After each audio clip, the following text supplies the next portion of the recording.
And if you would open your Bibles to the book of Daniel, chapter 7. Now, don't let this title scare you away. Some of you are like, I got to get out of here now. Angela and I once wandered into a church that was actually a cult. We didn't know we were college students. And we wandered in, and it got really creepy really fast. And everybody was so, like, over-friendly, you know? And I think they were all related. Anyway, I said, I think we left our lights on. And they're like, no, you can stay. We're like, no, I'm pretty sure we left our lights on and we just ran out. So don't let this title make you say, hey, this sounds like, well, I don't know what's going on today. I think I left my lights on. We're in the middle of a series called Proving Christ, and that is based on what we find in Acts 9, where it says that Saul grew in strength, proving that Jesus was the Christ. I suppose you could say that last week was a form of apologetics. This week will certainly be within the category of apologetics, as will the following week. And today I want to try to attempt to make a teleological argument for the existence of some kind of Christ figure. I want to make a teleological argument for the existence of some kind of Christ figure. Now, we mentioned briefly last week that the title Christ was a kind of shorthand for a special kind of super king. And I think that's a pretty good ground level way of explaining what we mean when we say Christ. We don't just mean a king, we mean a kind of super king. And this category of one ring to rule them all, so to speak, was well established in the ancient mind, so that when the claims that Jesus was this super king came onto the scene, those people understood what was meant by it. And remember, these are people living under the days of Caesar who would have claimed to be a super king. And Alexander the Great isn't that far back in their historical rearview mirror. So they have this concept of a king that rules over all the kings. And when it is said that Jesus is the Christ, that word Christ implies this idea of a king that rules over all the kings. And the only reason that I was able to help Craig find that passage in Daniel is because I've been reading Daniel, and I'd like you to read with me Daniel 7, verses 13 through 14, as a definition of, or a description of what people would have thought of when they heard the phrase, the Christ. And the shorthand of that is, as I said, some kind of super king, and you can see that in this verse, Daniel 7, verse 13. And behold, with the clouds of heaven, there came one like a son of man. And he came to the Ancient of Days and was presented before him. And to him was given dominion and glory and a kingdom, that all peoples, nations, and languages should serve him. His dominion is an everlasting dominion which shall not pass away, and his kingdom one that shall not be destroyed. So when we say that Jesus is the Christ and we use the phrase super king, we're referring to something that the ancients would have understood, this idea of a king to come to be the king over all the kings. Now, I promised in last week's sermon that I would do my best to hit at any presuppositions at work, just to be honest and also self-aware about them. And last week we dealt primarily with two presuppositions. We asked, was Paul a historical figure? Did he really exist in history? And we asked, are the scriptures a reliable historical account of events that occurred in that day? And so if you'd like the answers to those questions, you could go back and listen to that message.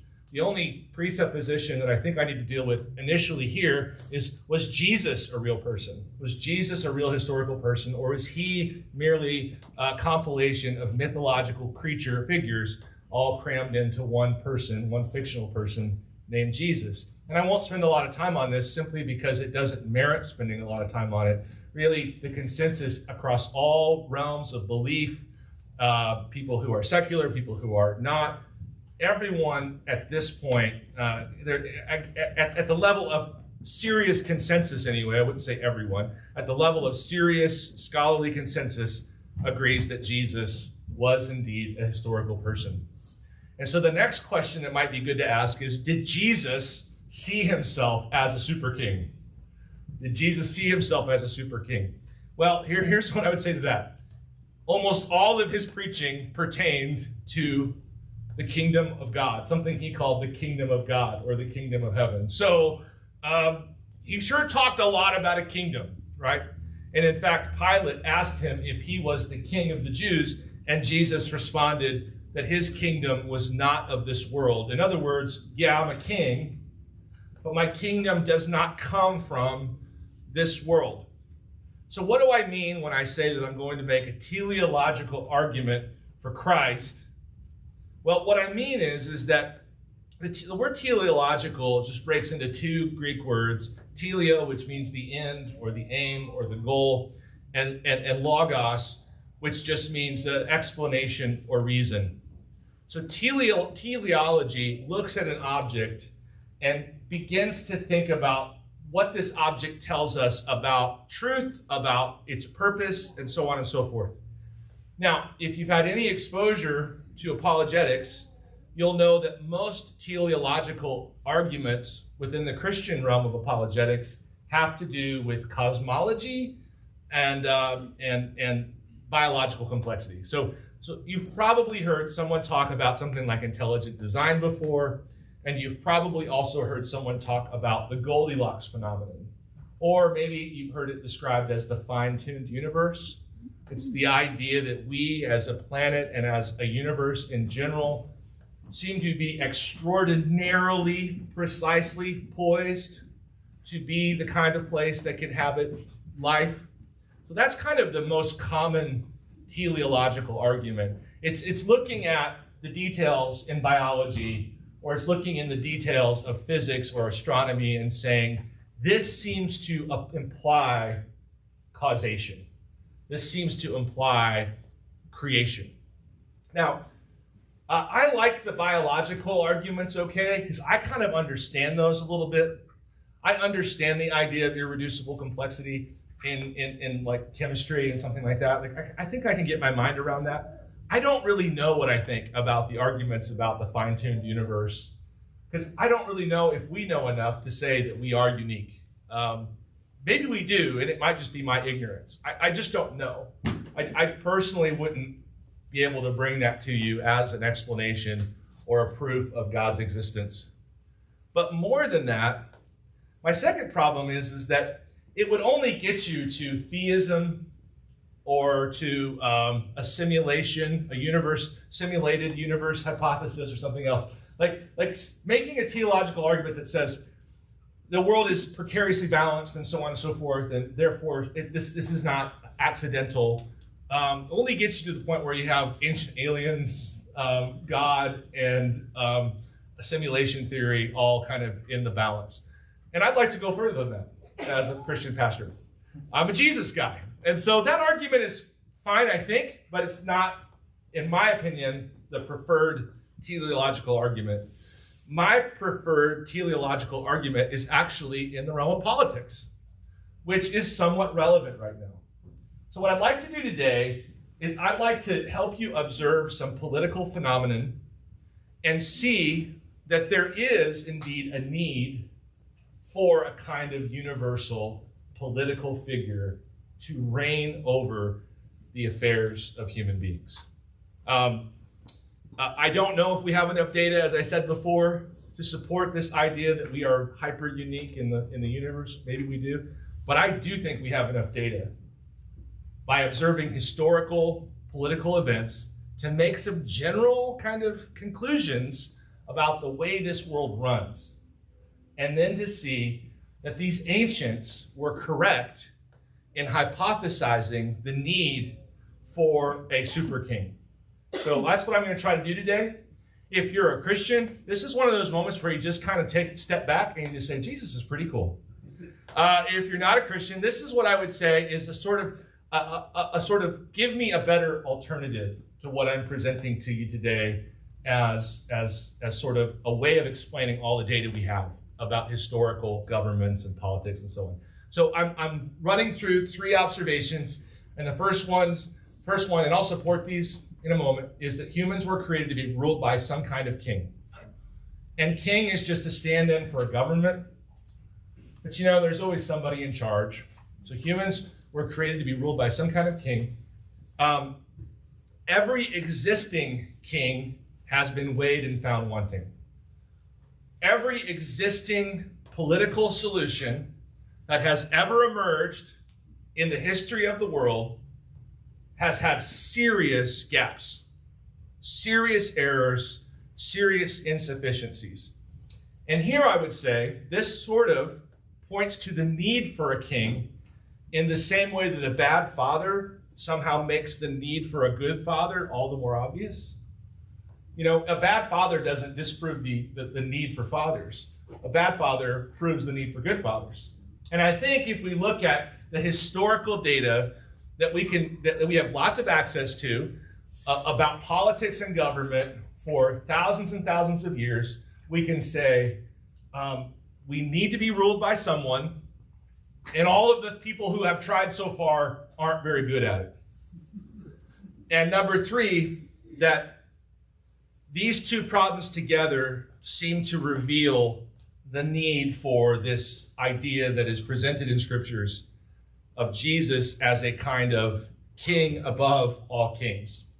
So just one day away from the election, one full day, in attempting to make this teleopolitical argument, I want to show you that Christianity, even if you're not yet convinced that Christianity is true, I want to show you that Christianity is a viable and, in my opinion, superior system of political philosophy. That's the idea. And that this idea that there might actually be a king over all the kings seems to be hinted at when we look at all the data. Okay, in order to do this, I need to turn your attention to a 17th century philosopher named Thomas Hobbes. And you know him because your favorite cartoon is Calvin and Hobbes, and he is one of the two people in Calvin and Hobbes. He is one of the two names in Calvin and Hobbes. By the way, I just realized that the teacher's name in Calvin and Hobbes is Mrs. Wormwood, which is really interesting. Yeah, so Thomas Hobbes, while he was in self-imposed exile in France, awaiting the end of the English Civil War, in 1651, composed his best-known work, and that work is called Leviathan, the matter, form, and power of a commonwealth, ecclesiastical, church, and civil government. So I promised you for weeks in advance that we were going to, on this day, take a look at some way in which Jesus filled philosophical categories. And for some of you, you're interested in philosophy. And so I would just tell you that as I'm interested in philosophy, I read philosophy. And as I look at philosophical data, most of the good stuff is not about theory of color or consciousness or so on. Most of the most understandable and helpful works, whether it be from Nietzsche or Rousseau or Marx, all of that is political philosophy. So we're going to be talking about political philosophy today, okay? So let's talk about Hobbes. So first of all about Hobbes is he's observing the Civil War that's taking place in England. He's observing it from afar. Thomas Hobbes had an irrational fear of being burned at the stake, although maybe it wasn't so irrational back in the 1600s. So he's hanging out in England while the Civil War is happening. And this is the Civil War between Charles I and the Puritans, and this is Cromwell and all that kind of fun stuff. And he's hanging out in France, and he writes this book. And the place he starts when he starts writing this book is he says, I want to think about what the natural state of a human being is. So the first place he starts is something he calls the state of nature. Okay? And he's like, what is the natural state of nature? And he asks this question, what does man look like in the absence of all laws? What does man look like in a state of total freedom? And he concludes, in the first place, I put for a general inclination of all mankind a perpetual and restless desire of power after power that ceases only in death. So Hobbes believes that the natural state of the human heart is a constant craving for power to get what it wants to get, basically. He describes this world that didn't include any laws, where everybody had total freedom to do whatever they wanted to do, would be a war of all against all. So the idea is that even if you're the strongest person in Lenexa, Kansas, and you get to get all the stuff you want to, you're the top warlord, well, then all we need to do is get like 20 weaker versions of you to gang up on you, and now you're over too. So it's a state of war of all against all. That's how Hobbes describes it. And he says that this life of total freedom would be continual fear, danger of violent death, and the life of man would be solitary, poor, nasty, brutish, and short. Okay? So all of this lines up pretty well with the biblical description of total depravity. In fact, so much so that I would say that if you're still having trouble deciding if Hobbes is right about this, you ain't a Calvinist. This seems to be lined up pretty well with the biblical description of total depravity. Yet Hobbes asserts that humans also possess rationality and that they will want to live even if it means sacrificing some freedoms. So they give up some freedoms out of the desire to have more predictability in their environment. And then he comes up with a philosophy called contractarianism, which just means people form contracts and covenants with one another. That's sort of like, hey, if you don't kill me, I won't kill you. And those emerge out of sort of the word, out of an agreement of some kind. And one way to think about this is like, let's say you're in this total state of nature and there are no laws. You have an avocado tree in your backyard and your neighbor has a mango tree in their backyard. We're definitely not in Kansas, right? You get tired of mangoes, he gets tired of avocados, and so you make an agreement to not kill each other for the tree, but to trade with each other. So there's a covenant, a contract that's created.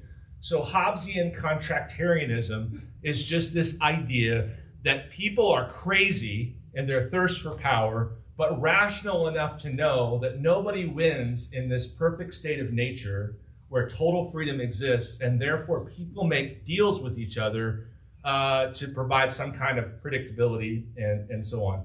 And now you can trace this back and just say, like, well, that's what government is, right? That's what a government is. A government is formalized agreements between people not to kill each other for their mangoes. Okay, so he proceeds from there, from the state of nature, to the need for a sovereign, and he makes this observation. Covenants without the sword are but words, and of no strength to secure a man at all. So I want you to think about your mango neighbor, and you're the avocado person. You guys make this agreement, but what's to keep your neighbor from killing you anyway? Like maybe he just gets tired of the ratio of the deal or something. What's to keep him from breaking the deal? What's to keep him from burning down your tree? Hobbes sees that this total state of nature needs someone to oversee it. Somebody's got to enforce the rules.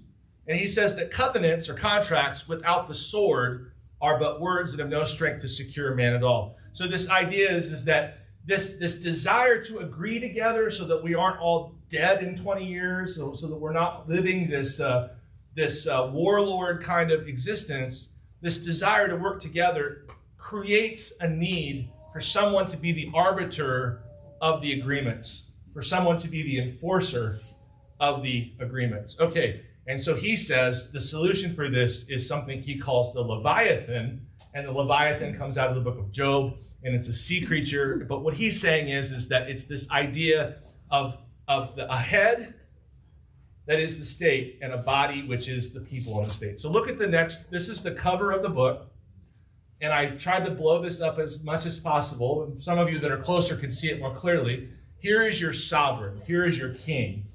And he holds on one hand the power of the state, and then the other hand the power of the church. But look at his body.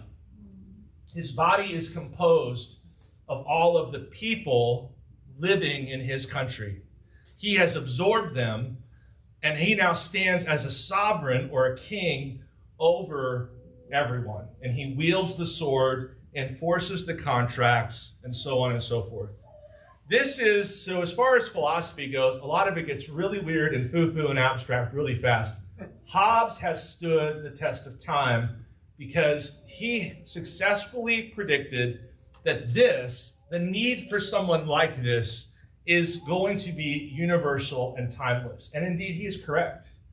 That's the thing about all these other philosophies. Even Plato's Republic, or especially Rousseau, these guys, they're writing utopian concepts. Hobbes, this is the evening news. Like he is reporting on a predictable, reliable phenomenon that we all know instinctively is true. So here's the thing. We get these guys, and I'm just going to call him a strong man, but I don't mean strong man in a bad way. I just mean a strong man. We get these leaders, and sometimes they're okay, like Lincoln or Churchill, but most of the time they're not okay, like Hitler and Stalin, and those guys, and Mao. Sometimes we get okay ones. Most of the time we get terrible ones. But here's the thing, we're always going to get one. Now this is so key at this particular moment in history. We need to understand that we are in particular slices of governmental history. It doesn't look like there is a need for a strong man. It's always a lie. We're always headed to the next strong man. That's inevitable. This is the most reliable, predictable development in political history. We will always be moving to someone who absorbs his citizenry and wields a sword and wields the power of morality. This is just the way life is. And because that's the way life is, my argument is that it is the way life is, but we don't see any suitable candidates ever emerge that are really capable and competent to do this. So that's a teleological argument that I just made. The political history of the world demonstrates the need for a strong man, and it also demonstrates that we haven't produced one, and we've had quite a bit of time to do so. Not a real one, not the right one. So the world seems to be built to function with a king, and the record seems to show that all the kings fail. And so this seems to point to the need for this category that the ancients had packed into the word the Christ, the King of all kings, the Lord of all lords, so on and so forth. Let's leave this image up while I read Daniel 7:13 and 14 to you again. And behold, with the clouds of heaven, there came one like a son of man, and he came to the Ancient of Days and was presented before him, and he was given dominion and glory and a kingdom that all peoples, nations, languages should serve him. His dominion is an everlasting dominion which shall not pass away, and with his kingdom, shall not be destroyed. So here's what I'd like to suggest. Hobbes, in using purely natural reason, discovers the need for a king to rule over people. And the only person that seems to fit the bill and the way we need him to fit the bill would be both God and man. So I want to do this now. I want to give you 6 distinctive qualities of Christ's kingship. And I want to try to show you that what we find in Christ is the key that unlocks the door. This puzzle that hasn't been solved in every human government for thousands of years, we find in Christ the solution to the puzzle. We find in Christ the answer to the problem. So I just want to, these are not in any particular order, but these are 6 things that Christians believe about Christ and specifically tie into frustrations we all experience and people have experienced for thousands of years in the political realm. So the first one is something we've talked about a lot, and that is the diverse excellencies of Christ and the Goldilocks phenomenon as it pertains to rulers. Earlier I said that there's this theory, this idea that we are in a fine-tuned universe, and some people call that the Goldilocks theory. If we were a little too hot or a little too cold, we couldn't have a habitable life. Well, that's probably true, but I know what's even more true, and that is there's a Goldilocks phenomenon when it comes to leaders. Like, our leaders are either always too hot or too cold. And so you can just go through history and just like get two columns and be like, weak and strong. And you got Neville Chamberlain over here and Hitler over here. You know, like you can just keep sorting these out over and over and over again. What this tells us as a historical overview is that we have a Goldilocks kind of problem when it comes to leaders. We have a problem with leaders who are either too strong or too loving. Let's just use those two categories as potential descriptions. And you just see this time and time again. By the way, this is the same problem with everybody's father wound that they have, right? Like our parents aren't perfect, and so they're one or the other, and they cause, you've felt this pain, either by a parent who was overly one or overly the other. Very few of us have had, perfect porridge parents. Surprised that came out so well. But the idea, conceptually, portrayed by the scriptures is that Jesus is this, as John Hilbert says, this collection of excellencies which don't seem to be compatible with one another. So Jesus is utterly, utterly strong. But he's super patient and kind and meek. Jesus has authority. And he wields that authority with grace and mercy. Jesus is all about the truth. And he's all about the love. And these things in human beings appear to be incompatible with one another. We're all just like strengths and weaknesses, right? We're all two sides of one coin. And if you're super loving, then there's probably some weaknesses on the other side, right? So too are our leaders. This highly complex world full of human beings who are highly complex has so far been driven by monkeys. Like chimpanzees have been driving our world. People without sophistication, and I could pick great leaders, I could pick poor leaders, but all of them really lack a sophistication we all intuitively understand is necessary for the proper dominion of this complex world. So one interesting piece is that Jesus is presented in the scriptures as being a person of diverse excellencies. And we would look at the world and say, yeah, we need leaders who are both of these things. And there don't seem to be many of them. Second idea would be diversity of ethnicities. So one of the issues that you'll come across when you study political philosophy is that Thomas Hobbes, for instance, he can figure out a system of government that works okay for a bunch of white people who all speak the same language and all have the same culture. But he can't solve the problem with England and France fighting, or even England and Ireland fighting. One of the intractable issues of hostility in our world has to do with ethnicities and cultures. So what's interesting about that is that if you have any kind, you could start out as a homogenous racial country, but if you have any kind of favorable immigration policy at all, pretty soon you're going to have different ethnicities as part of your culture, right? As part of your country. And those different ethnicities are going to see things differently, and you're going to start to have tensions emerge within any particular country. And this is a tale as old as time. This happens over and over again. And then if you do something really stupid and evil, like say grab a bunch of Africans and ship them to the southern United States and force them to be slaves, well, then you've just inserted another level of problems at the cultural level. So this idea of having one king rule a country works if everybody's the same color and speaks the same language and has the same culture, but almost no nation ever stays that way. But one of the interesting features of Christianity, and this comes through loud and clear throughout the whole New Testament, especially in the book of Acts, we're about to hit the hard part, the meat of it.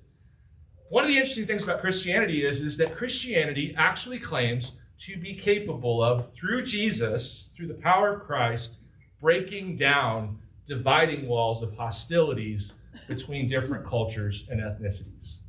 And this is the main story of Acts. And this is the main story of the Apostle Paul.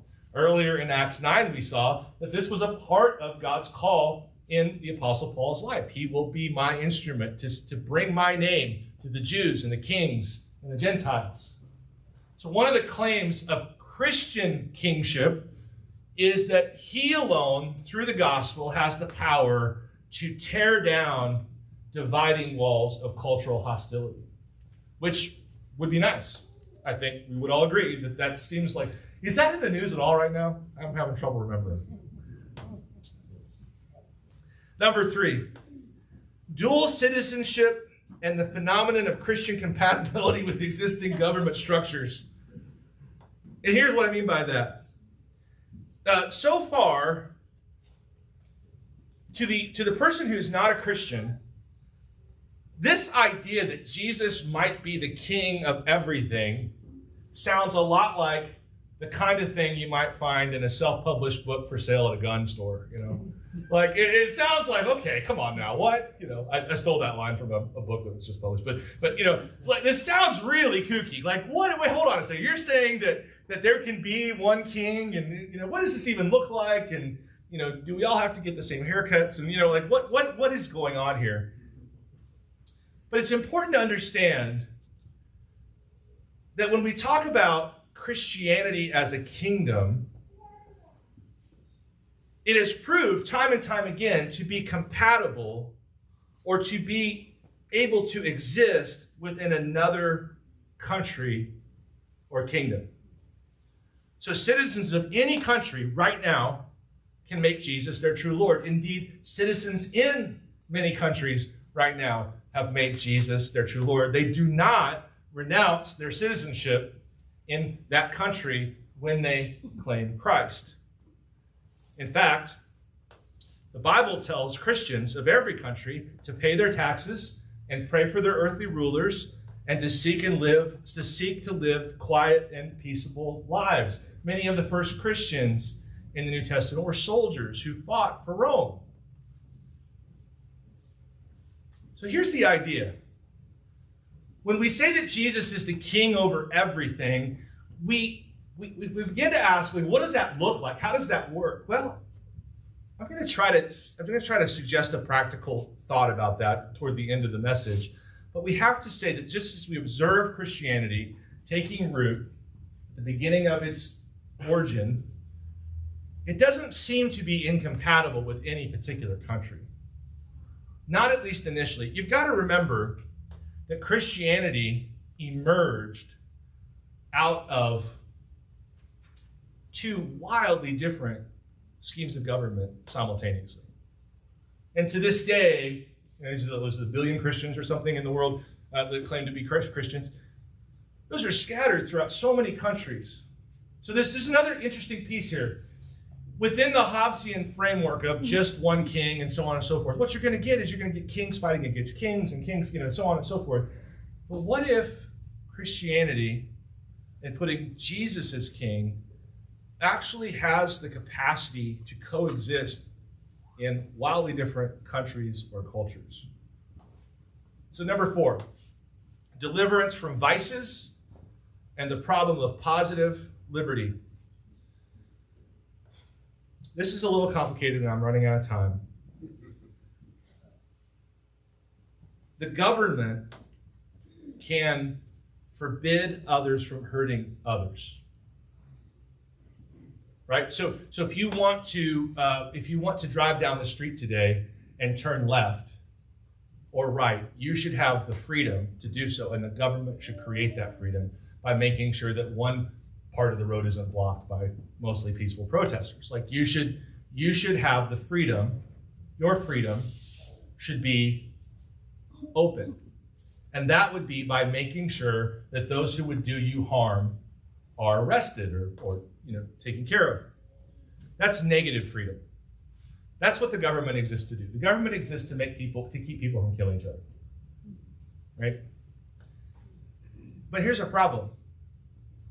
What if when you're going down the end of the road and you could either turn left or you could turn right, you have to turn left, not because anyone's forcing you to, but because you're addicted to nicotine and you got to go get a new pack of ciggies. What's going on there in that description is also you not having freedom. You don't have freedom, but the freedom that you need would have to happen and come about within you, not without you. And here's where governments go crazy. when governments try to legislate morality, they always wind up being tyrannies because they try to get inside of us and tell us which thoughts are okay and which thoughts aren't, and which appetites are okay and which appetites aren't. And when they go that far, we are into an Orwellian context, right?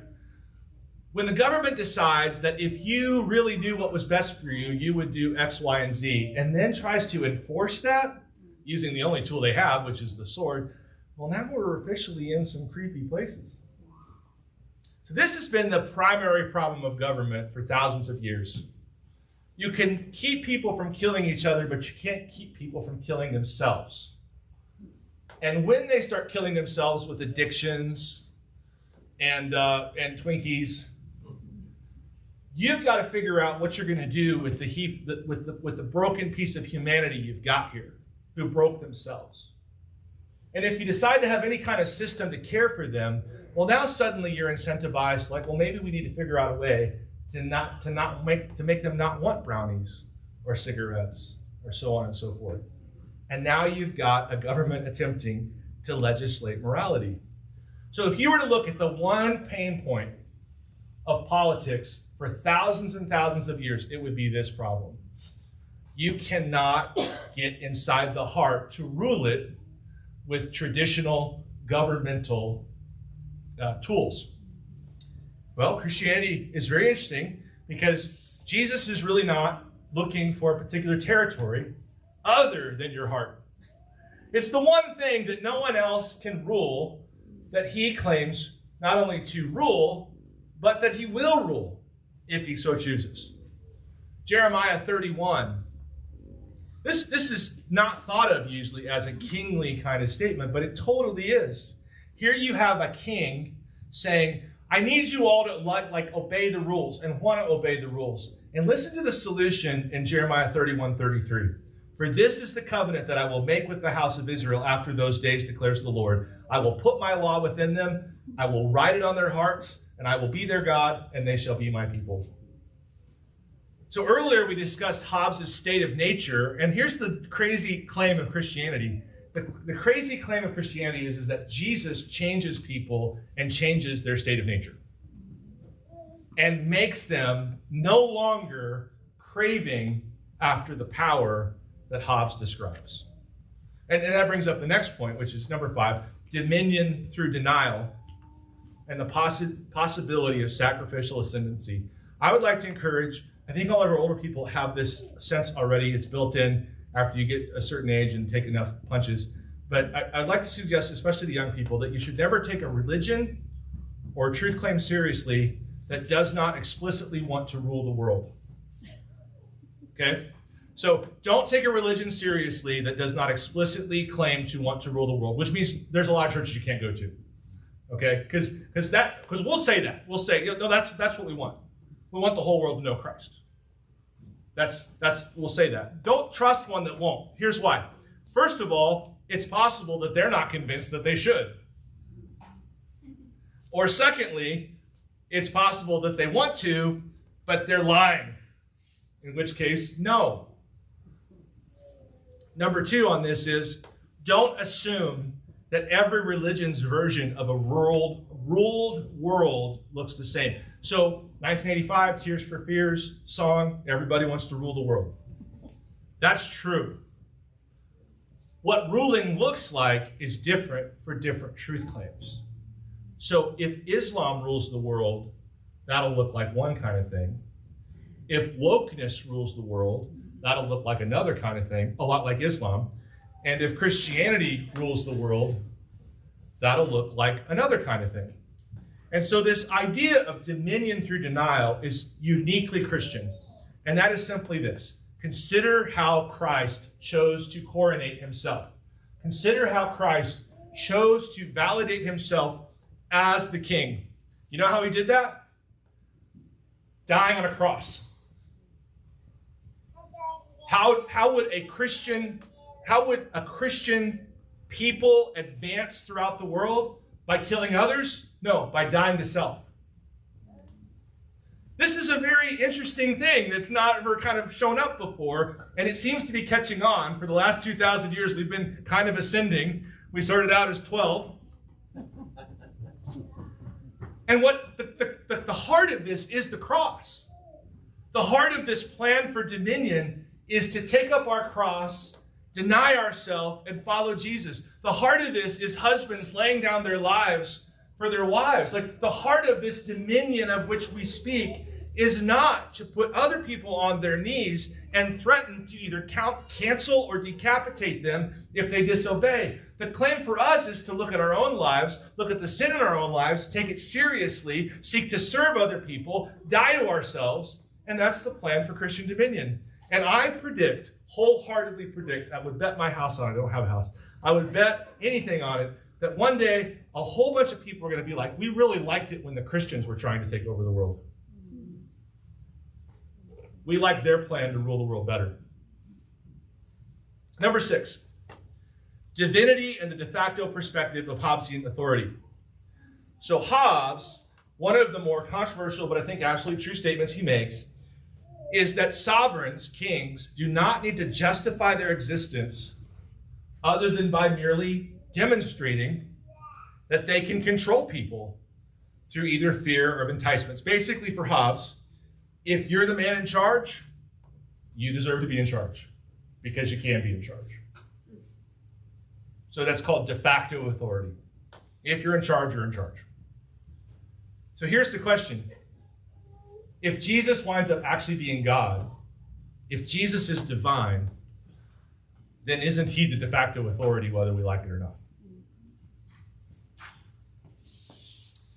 And that question will not be answered today. As I said last week, I believe that he is. But next week we will look at the historicity of the resurrection and we'll ask this simple question. Did Jesus actually rise from the dead? Is that historically provable, reliable, something like that? Because if Jesus is actually God, then he is the de facto authority, period. And all of these wonderful ways that he is the authority actually are just icing on the cake, because he could be terrible and still be in charge. Thankfully, he's not. So, practical question for all this we'll conclude is, okay, so you're telling me that Jesus is this super king. He's the king of all the kings. That's happening now. His kingdom is now. But so is America and China and Cambodia. Like, how does this work? How does this work? How can there be one king? Is Jesus going to end all the other kings? And then it's just one king? Are we going into a theonomy? This is a hard thing to explain. But I think the best way I could explain it, and to some of you this is going to hurt a little bit, but you know how capitalism is basically the universal law of the world now? Would you agree with that? Like among huge swaths of countries, you've got all these different nations, and they all have their own constitutions, and they all have their own rulers, and they all have their own systems of government. But there's almost this secondary language or commitment amongst many countries that is capitalism. And so there's like a bunch of small entities, countries, hundreds of them, and they all kind of do their thing in the way they think they should do their thing. But there's this overriding thing that has occurred, trade, commerce, capitalism, and it winds up creating almost in some ways another government on top of all the governments. That's what I would say what Christendom looks like in the future. Is that as Jesus successfully, because we know he will, successfully seeks and saves the lost, as he progressively seeks and saves the lost in China and South Africa and Zambia and so on, there will be these nations.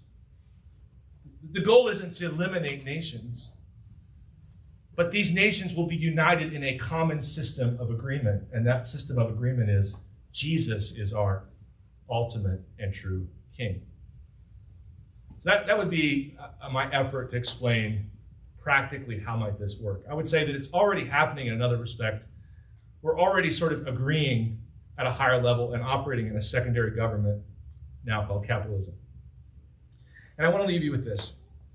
In 2016, around 138 million Americans voted for the presidential election. And I'm reading that the numbers this year might be higher. So what will happen to this country and consequently the world if Joe Biden is elected on Tuesday? And what will happen to this country and consequently the world if Donald Trump is elected on Tuesday or January, whenever we find out? Well, it's so much of a secondary question to the point. And I really think if you were sincere about this teleological argument might get you somewhere in your consideration of Christ. Because let me ask you a third question. What would happen to this country and by consequence the world if 138 million Americans made Christ their king? I believe we're in a perfect political moment that is forcing us to renew this category that the ancients had all along. All of these kings aren't good enough. We need a king over the kings. We have, in all of our lifetimes, seen extreme limitations of our leaders. Most of us have gone to the ballot box repeatedly holding our nose. But we don't hold our nose with him. We're really glad he's in charge. And we expect that this in-chargeness of Christ will continue to matter more than everything else.